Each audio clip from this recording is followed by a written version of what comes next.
Hello and welcome to Joy News Prime. Tonight, police in Central Region pick up second suspect, a chief in connection with the alleged murder of 25-year-old nurse trainee for kidnapping, killing and secretly burying her with the aid of a pastor.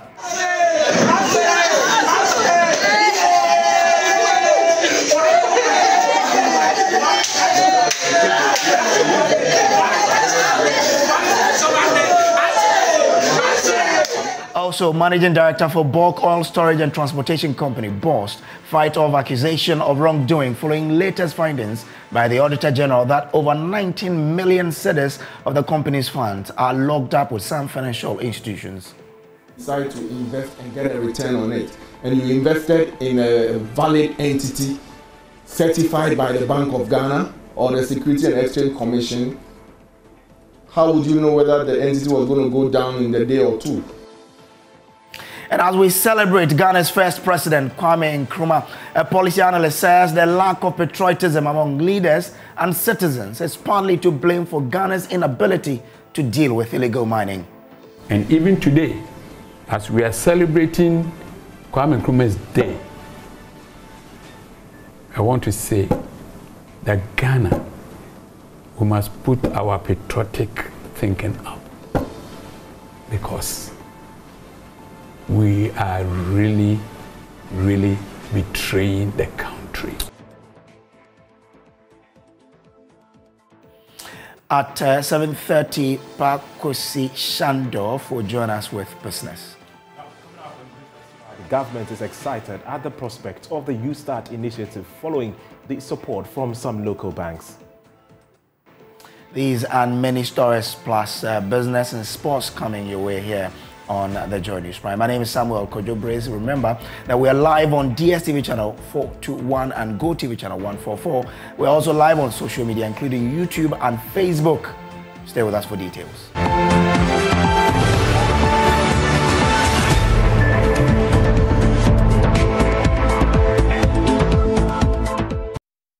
Now, police in Central Region have picked up a second suspect, a chief, in connection with the alleged murder of a 25-year-old nurse trainee, Georgina Aso Boche, in Mankesim. The police earlier arrested a pastor who confessed to helping the local chief kidnap, kill and secretly bury her. Central Regional correspondent Richard Kodonyako has been speaking to family of the late nurse trainee and reports. Nana Onya Clark, the Tufuhin of Ekumfi Aquacrum, one of the two suspects in the killing of a 22-year-old aspiring trainee nurse in Mankesim, was picked up at his hideout at Aquacrum in the Kumfi district. This was after a pastor confessed to helping him kidnap, kill and secretly bury the lady. After the confession, the pastor led police investigators to the location where they buried the 22-year-old lady. The pastor is said to be the boyfriend of the sister of the deceased. He is alleged to have picked the deceased after her interview at the Ankafo College of Nursing. Georgina Aso Boche went missing for 3 weeks. According to the family, the pastor and the chief first demanded a ransom of 15,000 Ghana cedis from them before they released the deceased. The police stated that after the family failed to pay the amount, the chief and the pastor allegedly killed the lady, buried her inside the chief's kitchen for ritual purposes. On Wednesday, the Mankesim District Police Command arrested Nana Clark Onya and had him transferred to the Regional Police Command in Cape Coast to assist in investigations. Central Regional Crime Officer Chief Superintendent David Jabbar confirmed the arrest and says both suspects are in regional police custody. He wants the public to give the police the maximum support to deal with miscreants in society. Suspects in Cape Coast, they are now in police custody.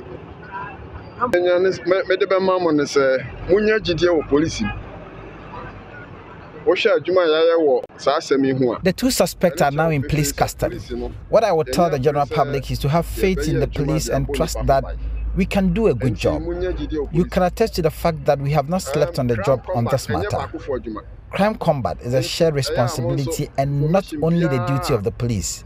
Assist our officers to deal with crime in your various areas. Mankesim ha, you are able officers waha. Mankesim district officer ni, crime officer ni. Information biya ebe boa bambono. Monfa mawo ya de beye juma. Na ye de aboban aboa Mankesim man. Any nyina ye ho. Angry residents of Mankesim are calling on the police to deal ruthlessly with the two to serve as a deterrent to others. They should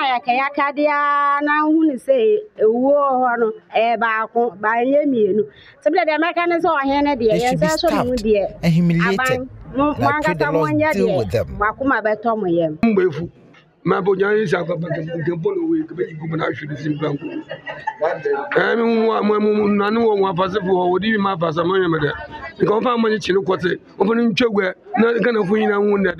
I am angry. If the chief were standing here right now, I would have hit him with a stone.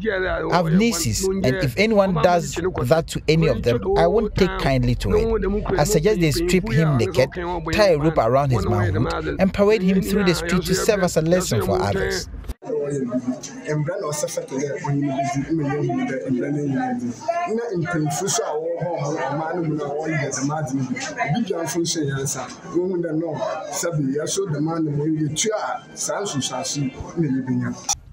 Meanwhile, the police say the two will continue to assist them with investigations while they prepare to put them before courts. Reporting for Joy News, Richard Kwejo-Nyako, Cape Coast. To Wana, where there was confusion and near stampede at the Wa School for the Deaf after a female student spotted a man dressed in black with a mask covering the face and blew the alarm on Tuesday night. The hearing impaired learners ran out of the dormitory and headed towards the school's main gate for protection. None of the students was hurt during the process. Joy News' Upper West Regional correspondent Rafiq Salam reports from Wa. The Wa School for the Deaf is located in the Nepobokole enclave and a stone throw away from the spot where the latest lifeless body of a young adult was found on Tuesday.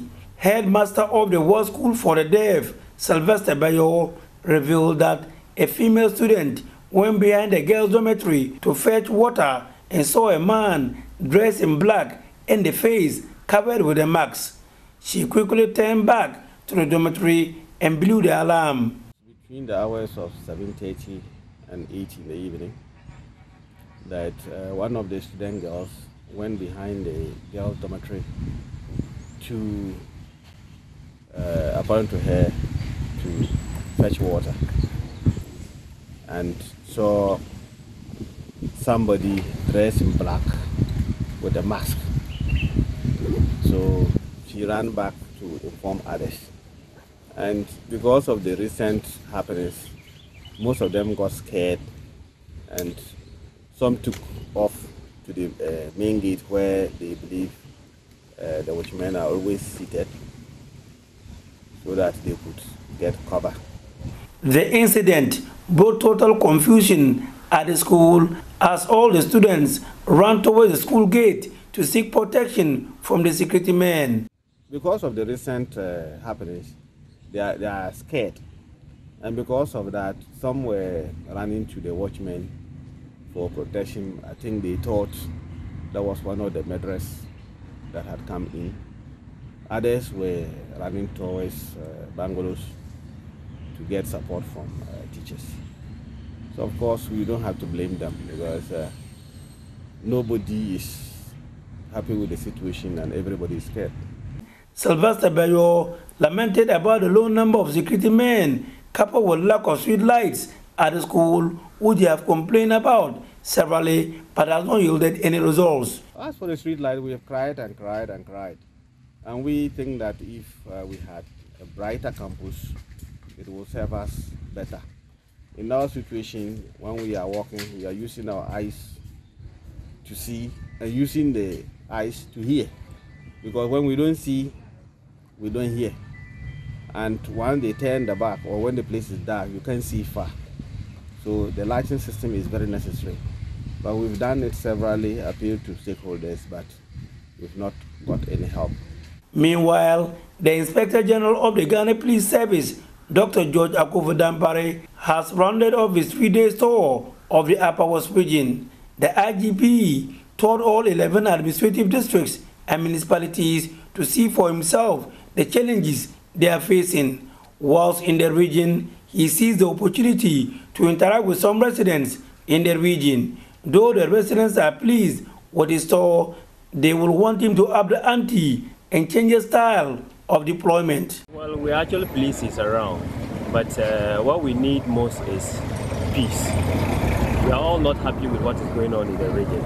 So we're just hoping that he should put his men together so that they unravel, the mystery behind this serial killing. I thought the IGP presence in the West region would really bring a stop to this, but it looks like we are still in fears.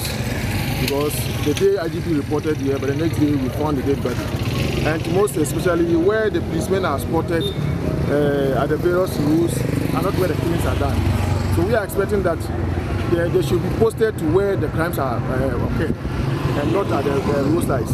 We are all happy to see him in the region because we have a situation at hand we ourselves we can't handle. So but when we heard his arrival, we were all happy. The IGP climaxed the tour at the new Upper West Regional Police Headquarters at Walisombo. The construction of the police headquarters started some 8 years ago and has been abandoned by the police administration, and as a result, and has now been covered by overgrown weeds. Dr. George Ampare was met there by a member of the National Police Council, Hari Bin Sali, who took him round the site. The IGP made some observations but remained tight-lipped. Surely, the people of the Upper West region, particularly Wa, will be feeling better than the nights before. Reporting for Joy News, Rafiq Salam. Wow.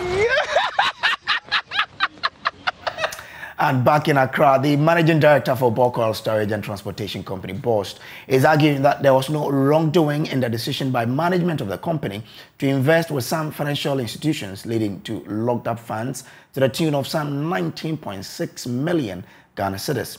According to Edwin Provincial, although the transactions preceded his tenure, the two financial entities into which the monies were invested were duly incorporated until the decision by the Securities and Exchange Commission revoked their licenses. For direct savings and loans, they are yet to honor their promises. Edwin Provincial says he takes full responsibility for the investment gone wrong, as he assures steps will be taken to avert its recurrence. What was the notion behind the investment in the first place? Because I'm sure that I'm sure that by now. I don't know. I wasn't here. Yeah, but that's not a fair answer to give. I'm telling you honestly that investments have been made. You have your handing over notes, don't you? Why would you say that? Yeah, so 19 million invested. There should be a reason or a notion behind that. Why do you invest? You invest because you may have some cash you want to use. You haven't used yet, so you decide to invest and get a return on it. And you invested in a valid entity certified by the Bank of Ghana or the Securities and Exchange Commission. How would you know whether the entity was going to go down in a day or two? You would never know. But yes, there was no policy. As we speak today, we now have an investment policy. Which you have brought up. Yes. We've got an investment policy approved by the board of directors. And so now it is clear where we put our money.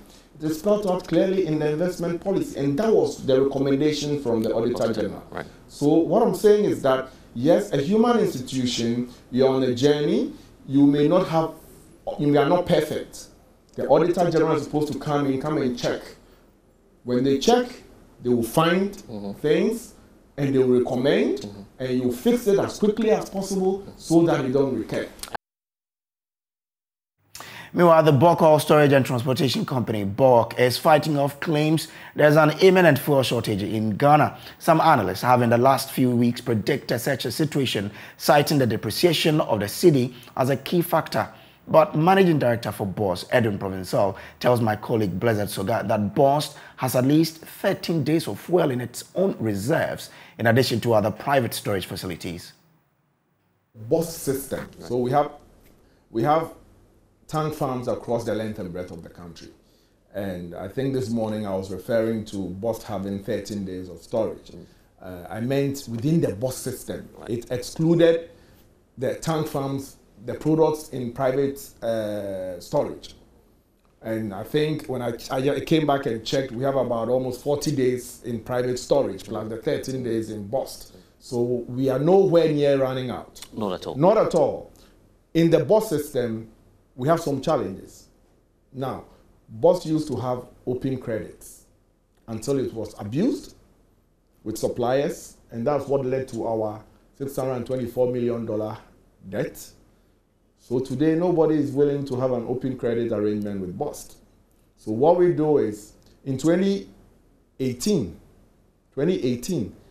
we brought in one cargo, one ship, 2018. In 2019, as I talk to you, we brought in almost 8. Today, as I speak to you, we brought in almost 12 cargoes. So it is a trajectory. And how did we do that? In 2018, no bank was willing to give us any instrument to do anything. But because we had won the confidence of the market today, banks are willing. Our LC limits have increased, but not to the level at which we expect. Also, because prices have gone up, whatever LCs we have today can only bring half the quantity of products we can bring. So today, within the BOST system, we have only about 13 days. But then outside the BOST system, the private depots, etc., I'm sure there's a lot of fuel available, that shortage is not imminent.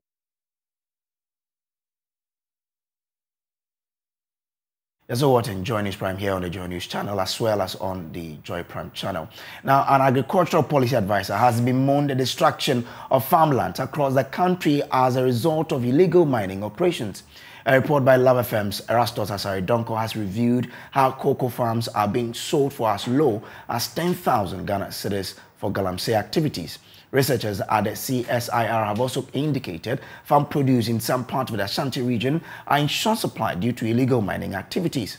Speaking to my colleague Ernest Menu on a day set aside to honor the legacy of Ghana's first president, Dr. Kwame Nkrumah, Abraham Juma Odum says the lack of patriotism among both leaders and citizens is partly responsible for the menace. You see, for far too long, we have looked at agriculture as a developmental item.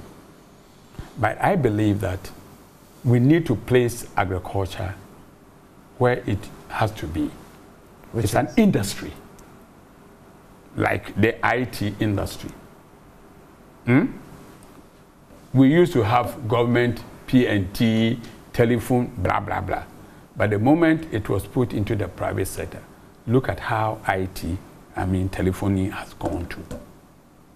So I believe that we need gradually create an environment.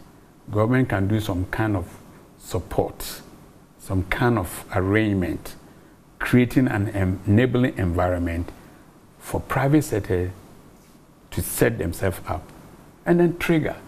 Because, you know, why do we say that the private sector is the engine of growth?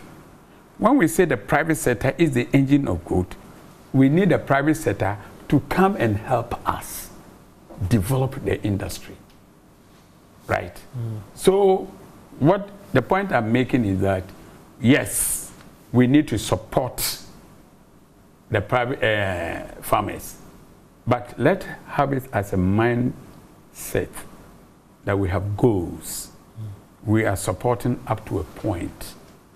The farmers must be able to handle themselves in the long run. And that will be more sustainable than always government helping. Because, you see, the irony of the issue is that if government is trying to help, you put money into the system, and what is happening just 3 days ago will happen. Money that is meant to subsidize would end up in the private pockets. And that is what I hate.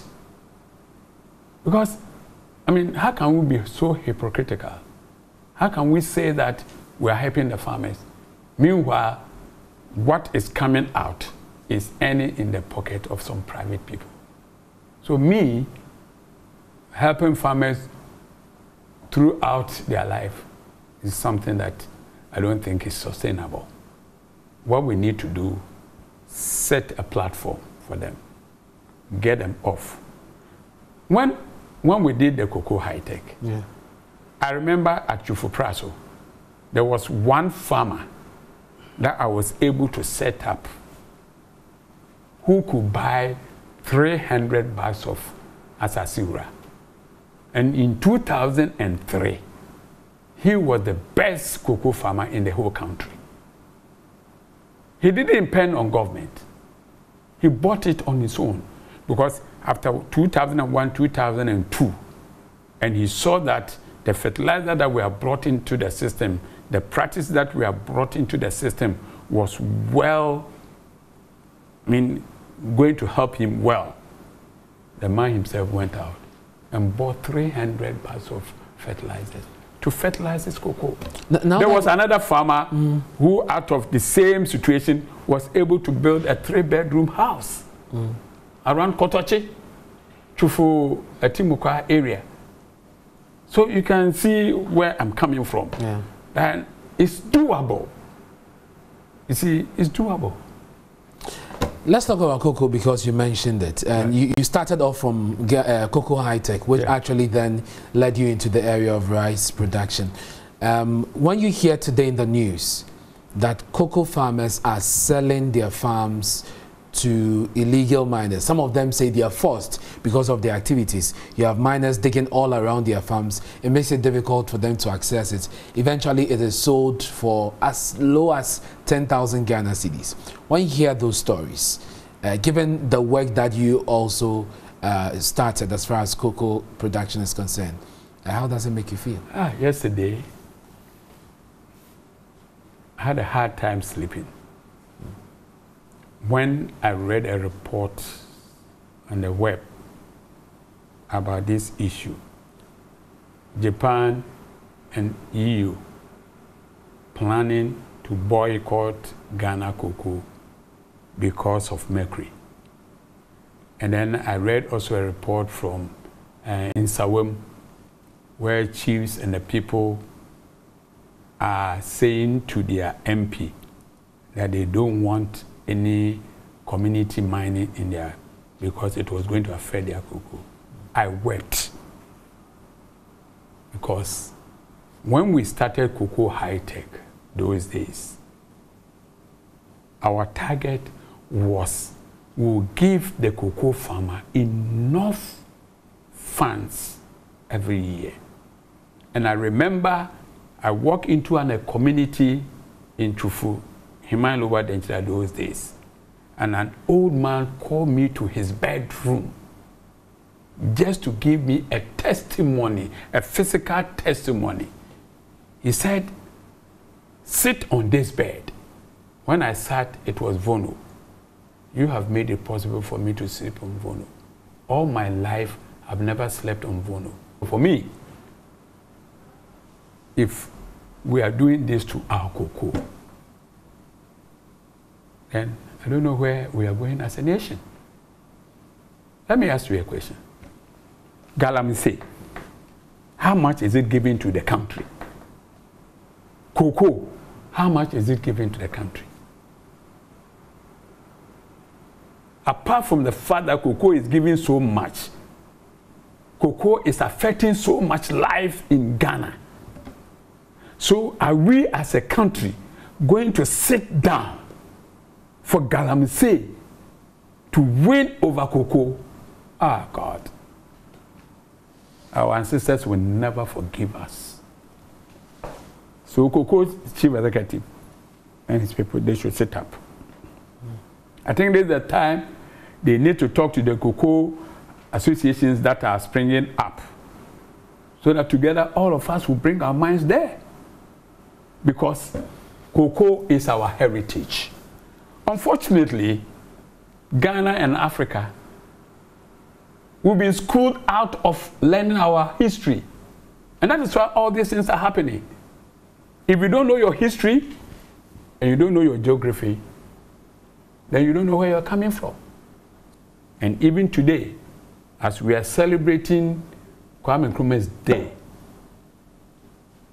I want to say that Ghana, we must put our patriotic thinking up, because we are really, really betraying the country. country. You think that it is lack of patriotism that is is leading to some of the things we're seeing in the agric sector? Because you don't know your Ghana history. But we have a situation where some of the people are not willing to sell their cocoa farms, but are compelled to as a result of the activities of the illegal miners themselves. So it appears there's a bit of force. Why should we sit in our country and allow foreigners to come and force us? I've been to China several times. How dare me go to China, into any of their villages, and then try to do anything that is against them? They will not allow me. How? I remember when I was at DCE, Chinese people came to me. They wanted to mine on River Pra. And I told them I would not allow them, because I was a citizen living at Sekeni Takrade, and I was drinking from Pra, which had been dammed at Daboase to give me water. So if I am here now, and then I want you to come and then mine here to destroy that water, then it means I'm betraying those people there. So I won't allow you. In spite of all the money they gave to me, I didn't allow it. But later on, what happened? When I've left the place, things went ajar. Now River Pra is polluted. How come that one person can make a difference and other people can't make the same difference? I think as a country, we must take the bull by the horn. Galamsey is doing a harm to our cocoa industry. If at the end of the day, Japan and Europe say that your cocoa is contaminated, and for that much we cannot buy your cocoa, where would Ghana be? Meanwhile, the Galamsey, we are not getting anything. So for me, I think the president and his cabinet must sit up on this issue. We are appealing to them as people that we have voted them into power to sit up and then take drastic decision and a way forward. The full interview airs later on the Joy News channel. We'll take a quick break. We'll be back with more stories here on the Joy News Prime. Stay with us.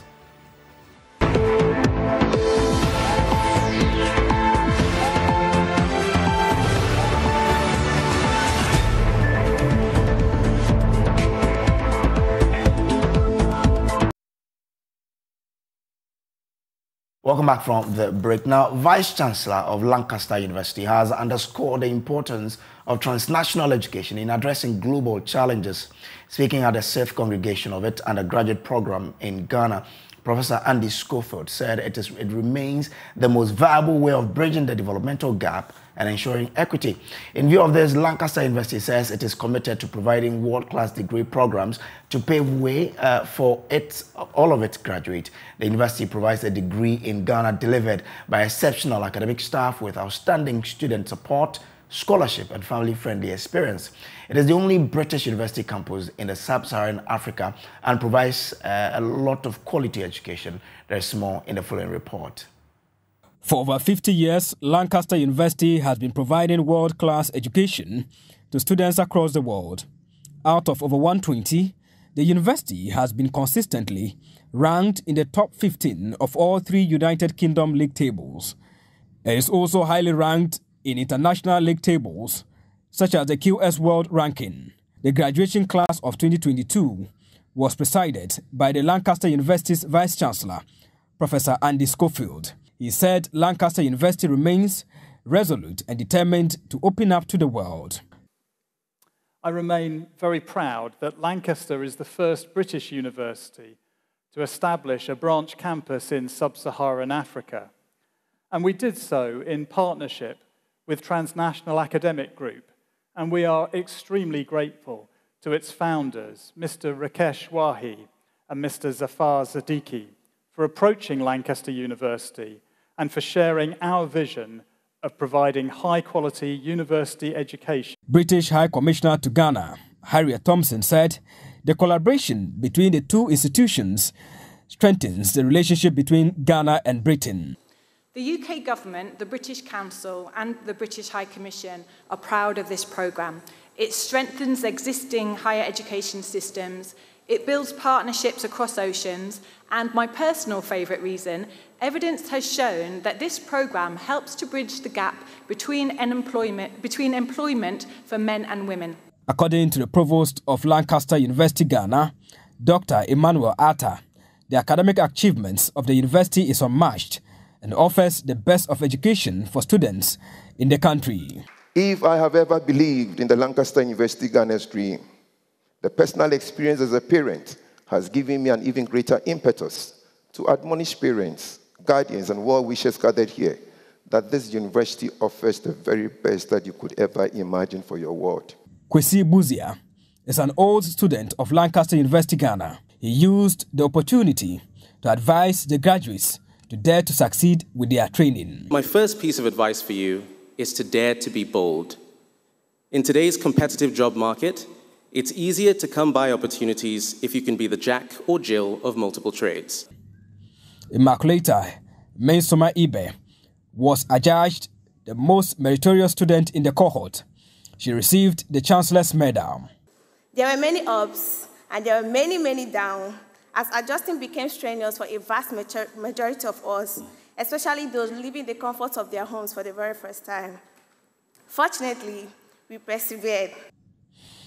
At this year's graduation, the university awarded 78 students with bachelor's degrees in economics, business studies and management, marketing, and law.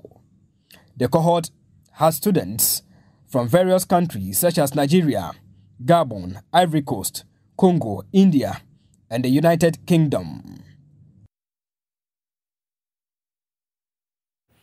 Now, the Ministry of Education and Ghana Education Service have been urged to focus attention on radical reform of supervision, teaching and learning in public basic schools. According to Managing Director of the Bediako Memorial Institute, the ministry should abolish the system which reserves 30% placement in Category A senior high schools for public basic school graduate. The following report has more. According to the Managing Director of Bediako Memorial Institute, Kwejo Asari Bediako, the Ministry of Education and the GES should channel their energies and resources to improve the quality of teaching and learning in public basic schools. He believes as the National Council for Curriculum Assessment have designed and will soon introduce new educational reforms, there would be no need to have a system which reserves 30% admission quota for public basic school candidates into Category A senior high schools. As part of the reforms, BECE shall be replaced with placement examinations at JHS3 to enroll students into senior high schools.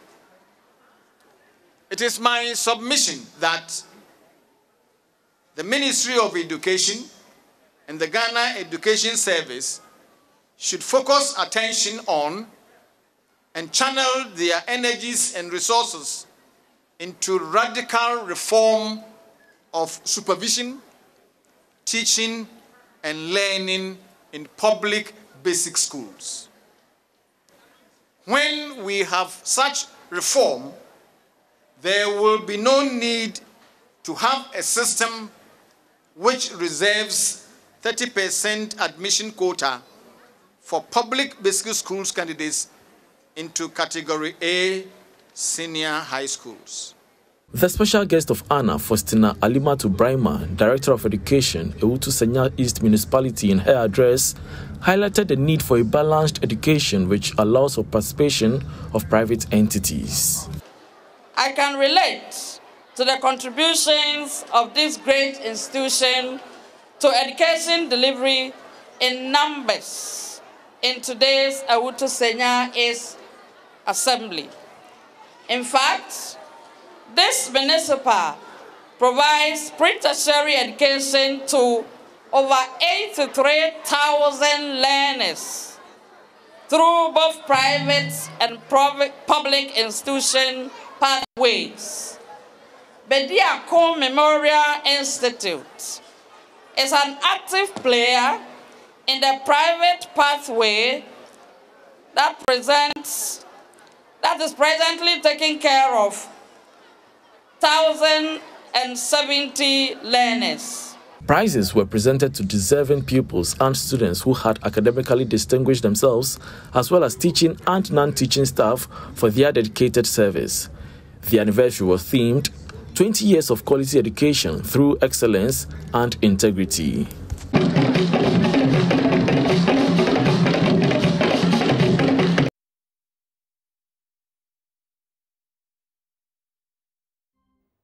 Welcome to Prime Business Tonight. My name is Paco Isishandov. In our headlines, government is upbeat about the success of the YouStart program as local banks commit 5 billion cedis from their small and medium enterprises portfolio to support young entrepreneurs over the next 3 years. Finance Minister Ken Ofori-Atta says that this will be the game changer for Ghana's entrepreneurial drive. My colleague Pius Kojebaka has more on the following report.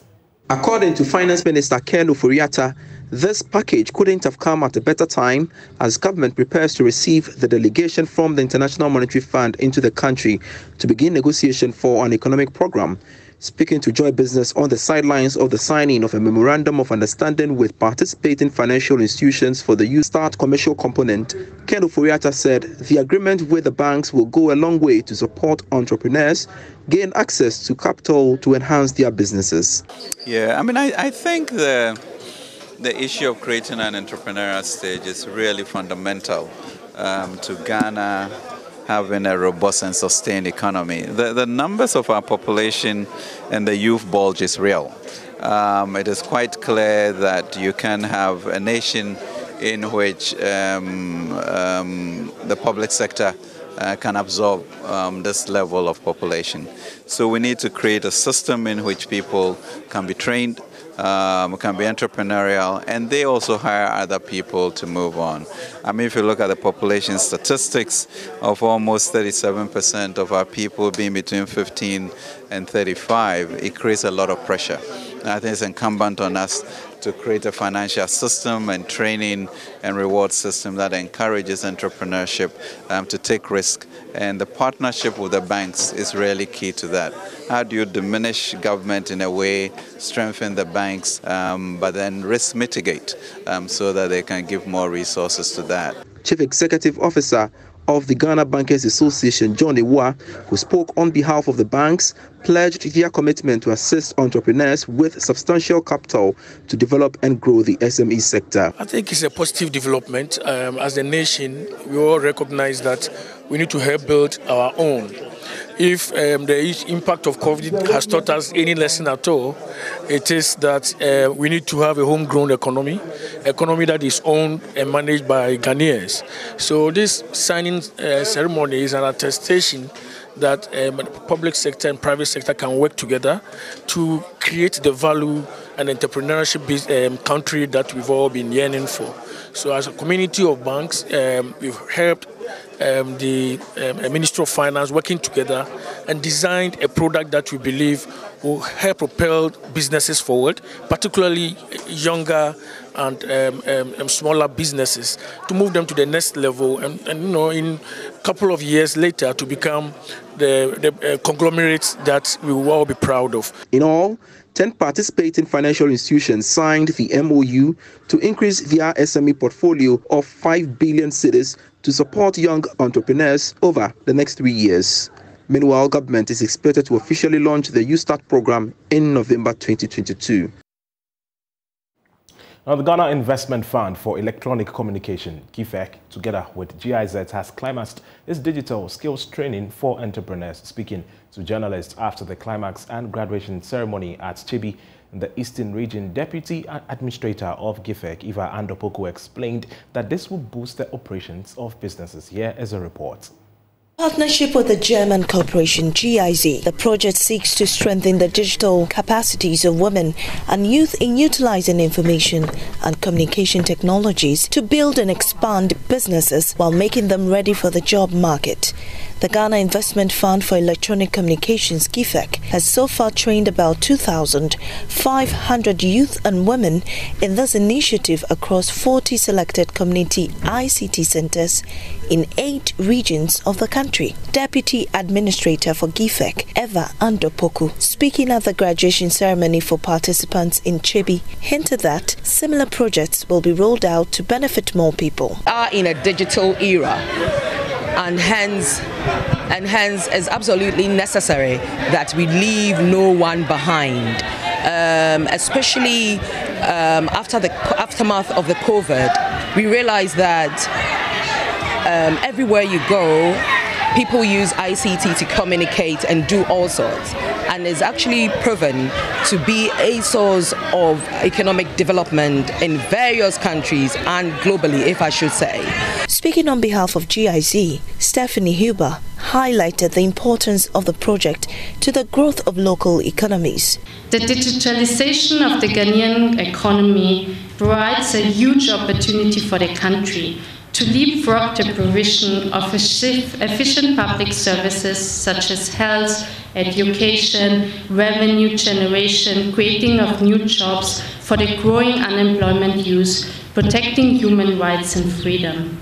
These opportunities are some of the reasons why the Digital Transformation Center, shortly DTC, has been set up.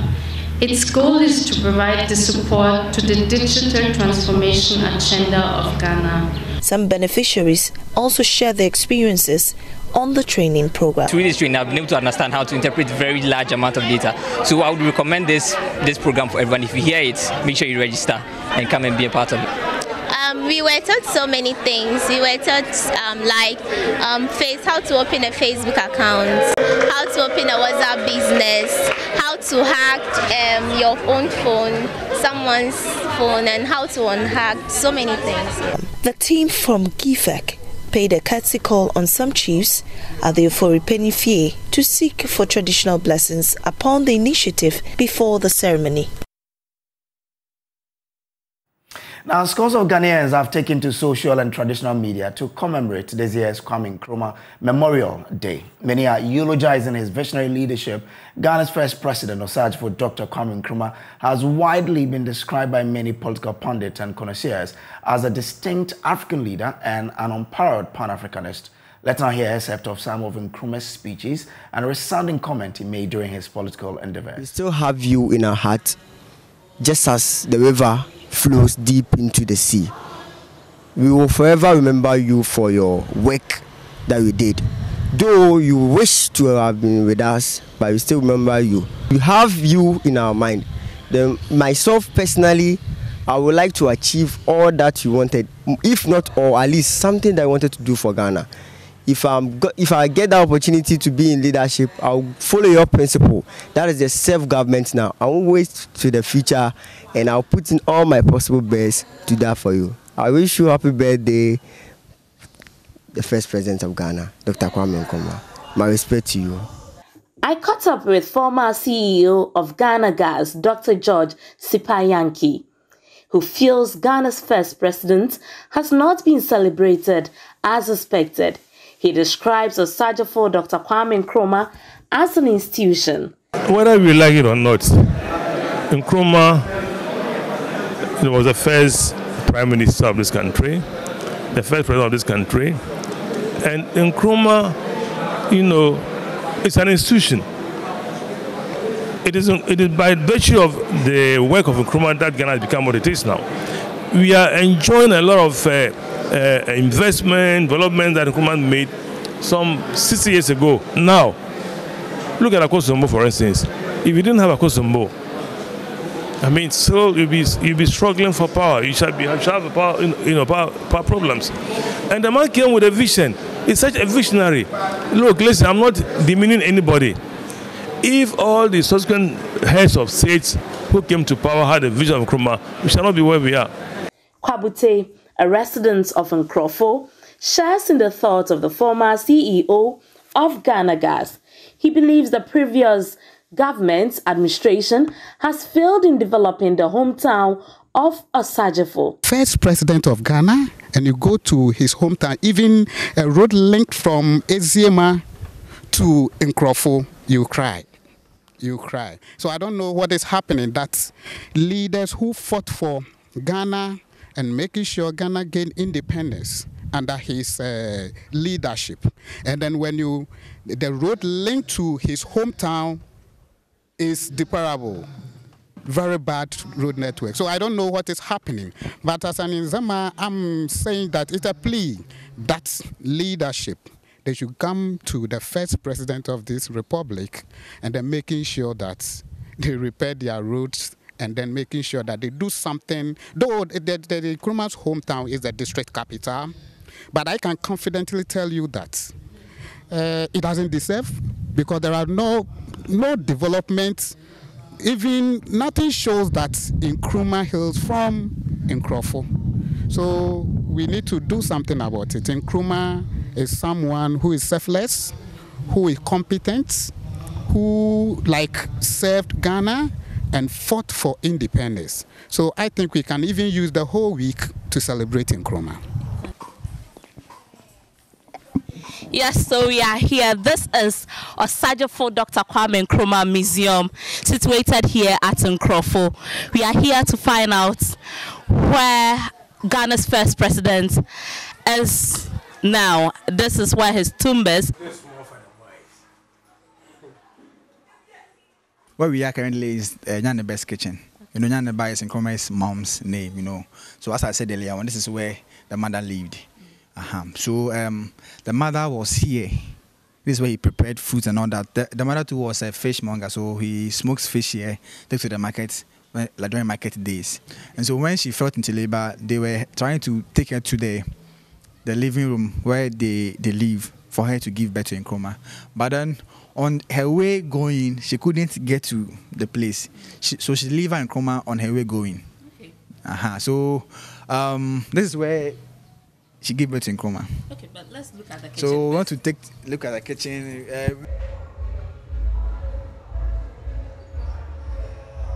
This is a family house. So that is where they were trying to bring Nyaneba to give birth, but she never got here. You know, so we want to take a look at the room and then there's something few here to look at, and then we'll take a look, a walk to the riverside. And that's how we wrap up today's bulletin here on the Joy News channel. My name is Samuel Kojo Brace. Remember, there is more news on myjoyonline.com. Do enjoy the rest of your evening.